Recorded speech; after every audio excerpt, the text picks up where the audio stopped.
Hello, everybody, and welcome to another episode of Every Horror Movie on Netflix, the show where we watch, review, and discuss every horror movie on Netflix. I'm Patrick, and I'm here, as always, with my co-hosts, Allison with an I. Hey, hey, hey. And Allison with a Y. Hi. And we are gathered here today to get through this thing we call Horror Catchup. Every month we get together and talk about all the horror that we have been watching and reading and listening to outside of our mission to watch every horror movie on Netflix. And we are going to start today with a brand new release. Allison with an I and I went to see The Long Walk. Boy, did we. I think it's fair to say that we're still both a little traumatized. Yeah, wow. I still need more time to process that. But yeah, we went and did the damn thing. I think I said this to you in the parking lot outside the theater last night. I was like, I think that might be literally number one, the best movie I've ever seen that I never want to see again. Yeah, I have no desire to ever see that movie again. I'm glad that I did. I think the adaptation was brilliant, but that's going on the list for me with movies like Requiem for a Dream or Trainspotting or Full Metal Jacket of just that did not work with my brain at all. Yeah. And it's weird because, like, the book was so fresh in my mind. I had just read it. And I suppose we should summarize real briefly for those who might not be familiar. But the premise of The Long Walk is in kind of a dystopian American reality. Young men from all over the country throw their names into the proverbial hat to be part of this long walk where everybody walks, has to keep a certain pace. And if they fall below that pace, they get shot. And the last man standing gets essentially whatever the hell he wants. So, Stephen King originally wrote this story, presumably as like a Vietnam allegory. Mm-hmm. But boy, does it work like weirdly better than ever in our current like quasi-dystopian present. Yeah, it's too topical, I think. And especially given like just, the violence of the last few weeks here in America. It's always been violent here. It feels like it's getting worse. Patrick and I looked at each other and we were like, what made us think that seeing this movie right now is a good idea? Right. What a weird fucking week for it to come out, honestly. Yeah, just even 9/11 alone is like so bleak and grim and like just a somber history. But then the other events of that week were just a lot. Yeah, and I think that gave it added weight and made it harder to watch. But also, it is just a fucking brutal movie under any circumstances. Like, honestly, in the first 15 minutes, there is an image that is honestly one of the most graphic things I have ever seen in a movie. Yeah. And it's entirely appropriate to the story. It's entirely appropriate to the moment. But I was just shocked. And that particular image is still just burned into my brain and will probably stay there for a while. Yeah. And that's just the beginning. Yeah. I was trying to think if there were any moments of like beautiful landscape or like... I couldn't think of anything that brought this movie any sort of like levity or anything to focus on other than the grief and shock and trauma and sadness of it all. Like, yeah, there's some fun conversations that happen between the boys, but then like that they're not all going to survive. It was just like the most condensed version of Game of Thrones ever, where you're like, you get attached to someone and then you're like, well, goodbye, Yeah. in the worst way. Yeah, I read the book. I think I encouraged you to read the book because you hadn't yet. And I was so pumped for this movie to come out. And I just think that the timing of it all is just what's making this a lot harder for me. Mm-hmm. I did hear a rumor, and I haven't corroborated it yet with fact checking, but I heard a rumor that Stephen King said, the only way I'm going to let you adapt my story into a movie is if you don't cut away from the scenes of violence. And they didn't. I mean, there were I know. a few shots that were taken from the background, but so many of them were just really, really graphic. And I think, the point in him doing that was like, you can't look away from this stuff. And, I quite literally did look away. Like you saw me covering my eyes a couple of times, which is so uncharacteristic for me, but it was all too much.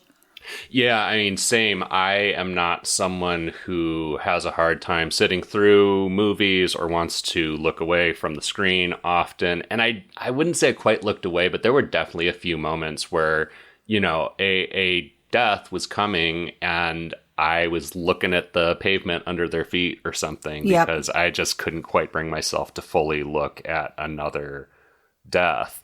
And lest it sound like I'm criticizing the movie for that, like I think it's incredibly well done, incredibly impactful. Francis Lawrence, who did I think most or all of the Hunger Games movies, directs this and does an incredible job with the actors and making it feel exciting, even though maybe exciting is not the right word, gripping, compelling, even though it's just guys walking and talking and getting shot for almost 2 hours. It is extremely well done. The performances are incredible. Cooper Hoffman, Philip Seymour Hoffman's son, anchors this and is surrounded by really, really talented young actors who do an amazing job. Yeah, David Johnson, who plays McVrees, who is alongside Cooper Hoffman, who played Garrity, I've not seen him in anything. I saw a lot of chatter about him after we saw the movie, and I allowed myself to go into the Reddit spaces and read what other people thought so as not to have spoiled it for myself beforehand. But there was a lot of who is this guy? He's amazing. These two are just up and coming, fresh faces. Can't wait to see what else they do. Oh my God, I actually didn't realize that was David Johnson. He was in Alien Romulus last year, and he was amazing. I didn't like the movie very much, but he was incredible in it. And yeah, he's amazing in this too. Actually, I was kind of remiss in saying Cooper Hoffman anchors the movie because it's definitely Cooper Hoffman and David Johnson. Yeah. And they are incredible together. And Johnson he's doing a lot. He's doing a lot in this. Yeah. And between those two movies, I am very excited to see more from him. I hope they're friends in real life. I really need them to be. Too. I even had to watch a couple behind the scenes of just them shooting the movie and laughing because I was like, okay, it's just a movie. Right. Yeah. Yeah. Now we need a nice, buddy comedy or something for the two of them, so we can see these two actors in playing characters that aren't just dealing with incredible fucking trauma the entire movie. Yeah. Agreed. Slapstick comedy next, please. Yes. Exactly. I was thinking the same thing when you said, I don't want to shit on the movie because it was a brilliant adaptation. They really did this, I think, the way it needed to be done. For me personally, it was just bad timing. And another thing, Patrick and I looked at each other a couple of times and we're like, we're so glad Allison with a Y isn't here because I little bit tried to convince them to come. And instantly was like, oh God, no. Yeah. Nope. They wouldn't have done well with this. I didn't do well with this. And I think my threshold's pretty high. I said to Patrick at the end in the parking lot again, I can't even think of anybody who's in an okay enough headspace that I would recommend this to, Seriously. Yeah. I mean, that's what I was just about to say. Is it a view it, cue it, or screw it? I mean, I guess it's view it, but also I don't know anybody who I would just willingly say go subject yourself to this trauma when we're already dealing with a lot in general as a society right now. Yeah, I guess somebody who's completely tapped out, not paying attention to what's going on in politics, hasn't watched any current events, isn't on social media, just loves Stephen King. This might be for you, but I think as an empath for myself, and I can't. It was too much. So brilliant film. Never want to see it again. Yep, absolutely. Well, that's The Long Walk. And we'll move on to another recent release, Allison with an I. I know that you just caught up to one of the hits of the summer, Weapons. Oh my God. I think it's my second favorite horror of the year. But what a year it's been. Really golden age of horror. I think we've said that a couple times, but the hits just keep coming for me. Mm-hmm. So I think my first favorite spot is going to be for Sinners because it's really going to be hard to top that one for me. But yeah, this movie is now in second place for my favorite horror of 2025. Easy. Yeah. And I love that. I think I saw the first trailer for Weapons. I don't know. I think we talked about it on a podcast episode like, God, 6 months ago. Mm-hmm. I've been excited about this movie since I saw the trailer, and then I made sure not to watch anything else about it since then, because my thing right now is to go into movies, we've talked about this as well, completely as blind as possible. Yeah, buddy.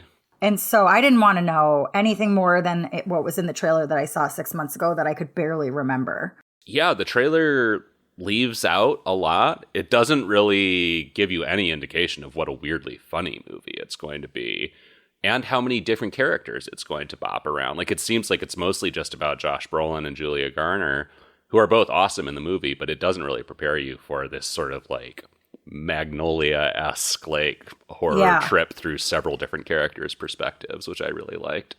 I was surprised when that was kind of the format of this film. And I was also surprised by, and I don't think we should probably spoil it just because it's so new that some of our listeners have probably still not seen it, even though I would emphatically recommend you do.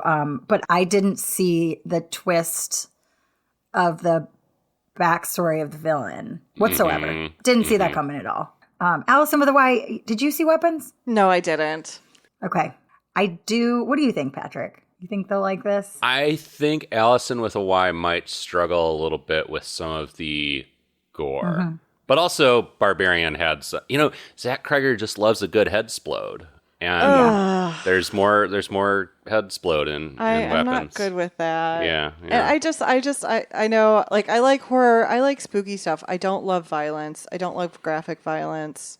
And it, like, Barbarian was tonally kind of funny. Yeah. So that's when I can, like, it's much more easy for me to handle the violence when it's like there's some levity there. Oh, Weapons is same tone. Like, yeah, also, I would say, also definitely funny. Okay. Yeah. Yeah, I can see you liking it, Why? I'm just gonna say, and if and when you get around to watching it, I'd be so curious if I'm right about that, or if I have you pegged wrong still. So, Allison with an I, can we also just take a moment to recognize the majesty of our queen, Julia Garner? Oh my God! Like, holy shit! I watched Ozark, start to finish. Loved it. Was super, super devoted and loyal fan. But she, so I know her as that character because she was just so steeped in that personality. She made that show, she took that show from a 7 to a 9.5 for me. But this was a very different character for her. I haven't watched any Ozark, and I'm actually a newcomer to the Julia Garner like fandom. But between this and Fantastic Four, which also just came out, I'm like, okay, this woman fucking rules. Yeah. And especially in Weapons, like, I just loved that character was so like distinct and specific and wonderful. I think I posted on the Discord, like, I want a million movies about that character specifically, which isn't going to happen, but I just loved her. She was great. You could make a movie about every character in this movie. Even just a short on every single one of them, which, whatever, I won't get into that. And I would watch. Like, they were all so fascinating, and every chapter was really well written, and I have my favorites, and we can talk about that offline so as not to spoil, but man, I loved this. I love this movie. Hell yeah. Allison with a Y, you and I recently watched also a fairly new release. I think it came out last year? Yeah. From one of my favorite directors, Steven Soderbergh. We watched Presents. Yeah. Yeah, I went into it not knowing anything other than the basic premise. Patrick, you told me that it was a Steven Soderbergh movie, and it was basically from the perspective of the entity in a house. Mm-hmm. And I was like, oh, yeah, okay. A haunting movie told by the haunter. Yeah. The spirit. I loved that concept, and turns out I loved the actual execution of it. I did too. Soderbergh is such an inventive director, and he loves a weird, like, formal exercise in filmmaking where he sets himself a weird challenge. And of course, in this case, it's telling a story from the perspective of a character who you never see, who does not have dialogue because they're a spirit, and yet you still build incredible empathy with this character and a sense of who they are or were and what their motive is and what they want. What really struck me about the film was how so much emotion was conveyed from the entity itself just by camera movements and what this presence was zooming in on and lingering on and just Looking away from at times. There's plenty of, I think, well, there's definitely one very plausible theory based on things that happen in the film of who the entity could be. But even then, I think there's plenty of plausible deniability as well for that. Like, there's nothing solid. You don't know anything about who they are and what their motivations are. But they end up without, I don't think this spoils anything to say, that the spirit is very empathetic. And it's not an ominous presence. It is a presence that feels like it is particularly looking after one member of the household and seems to be emotionally invested in their safety. Right. It feels like a curious presence more so than an ominous presence from the beginning, which is, I mean, honestly, just a feat of directing and staging and camera work in and of itself. Like, it's simple because it's just a lot of like steady cam work and kind of this consistent like fisheye lens, so you get a lot of what's going on in every room of the house in every scene, but it's deceptively simple. It's exhibit A for you don't have to have a bunch of effects, a bunch of makeup, a bunch of gore, a bunch of conspicuous trickery to create an amazing horror movie. Yeah, and there was really good tension built up at times. Yeah, There's an extended scene at the end that is horrifying to watch in ways that you absolutely will not expect. Yeah. It rules. Presence rules. It's on Hulu right now. Go check it out. Definitely recommend. That includes you. I think you would love Presence. Go check it out. It's like, it's the length I love. It's like an hour and 20 minutes or something like that. It gets in and gets out. Yeah, I was just going to say that while the two of you were chatting about it, I was Googling it because it sounded really familiar. I remember it being on a list of movies I wanted to see somewhere and saw that it's an hour and 25 minutes. It's like, why wouldn't I watch it? Yeah. I have almost nothing to lose there. Yep, exactly. Great. Sold. Hell yeah. Well, I know that you watched a whole bunch of horror on your way to and from Italy, so you got to catch us up on a couple of recent releases that you checked out. Yeah, that was how I spent most of my plane time to and from Italy. And I was joking, but I was like, I hope the same people don't happen to be sitting behind me on the plane to and from Italy, just watching me just binge graphic, bloody horror. Like me watching Clown on the plane.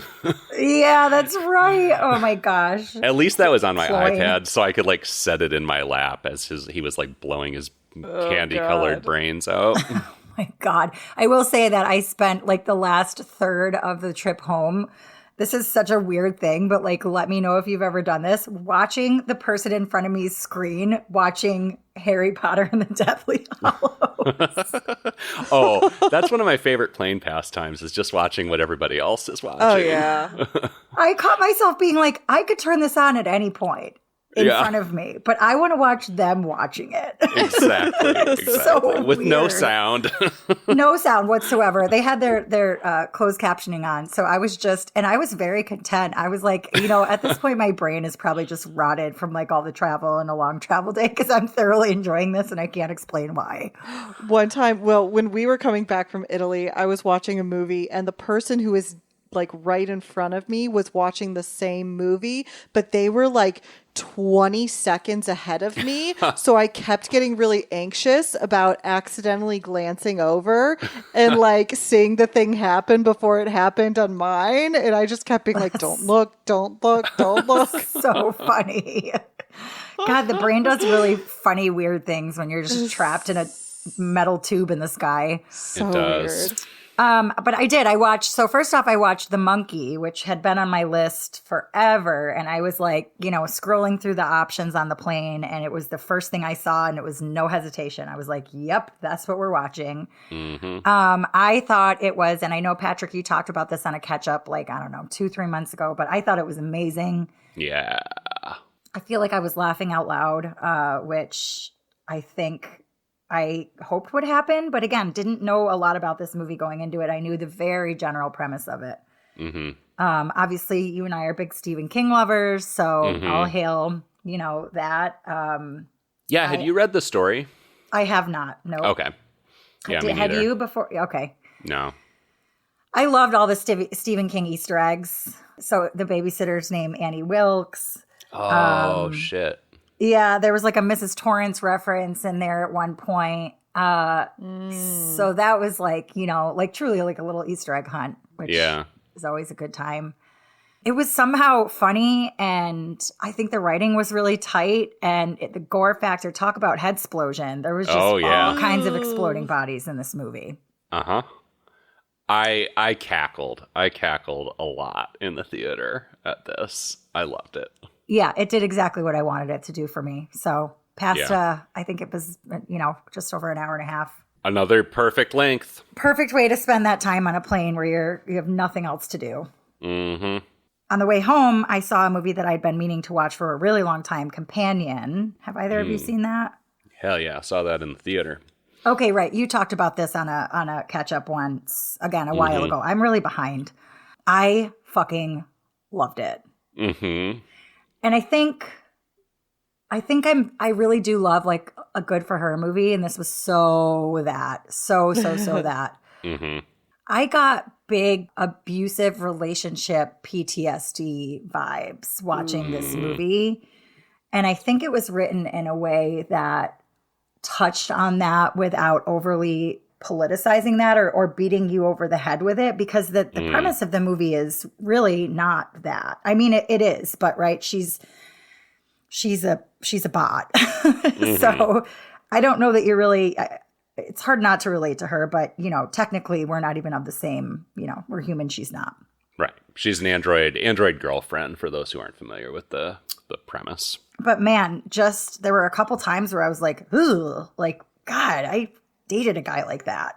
Yeah. Like that Josh character where you're just like, you are such a piece of shit and you have zero self-awareness. And if you could turn me off, like power me down and just power me up when you wanted to use me, I think you would. And there were a couple times that I was like, are we going to be having these like incel tech partner conversations in the future? Like we might be, Sure, seems like it. Yeah, it does sure seem like it. And you can already have an AI girlfriend. Like totally. I'm sure the physical body is the next step in that development. There's some steps away still from that, but it's not going in that direction, Yeah. Mm-hmm.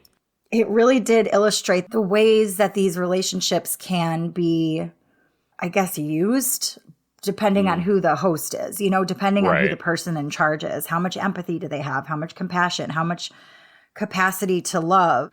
I don't know. I walked away being like, that was a thinker for sure, Yeah. Well, let's move beyond movies to books. Allison with a Y. I know you've got a book with an awesome title to share with us. Yeah, so I'm not quite all the way through it yet, but I'm probably like 3/4 of the way through it, nearing the end of it.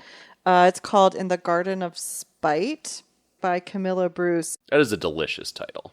It is. It is a delicious title. I didn't know that this was a genre, but basically it's a true crime horror historical fiction novel. Oh, wow. Yeah. So, where do I start? So it's about this actual female serial killer in American history. Her name was Belle Gunness.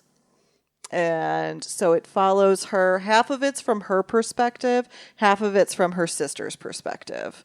And so you get in Belle's head, and then you get in the head of somebody who is very close with her and does not share her inclinations and begins to grow suspicious of her. And so Belle Gunness, she was called the Widow of Laporte. She... two of her husbands succumbed to untimely, mysterious deaths.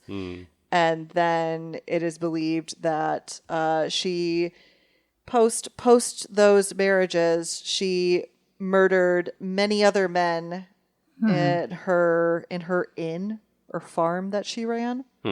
I don't know if like the history pre the murders, how accurate it is, but it's definitely like inspired by, because she's from Norway originally, and it alludes to something. Well, it talks about something very, very, very traumatic that happened to her in her teenage life that potentially happened. I have to look into her history more to see if that's speculation based on things that happened around her, if that actually happened to her.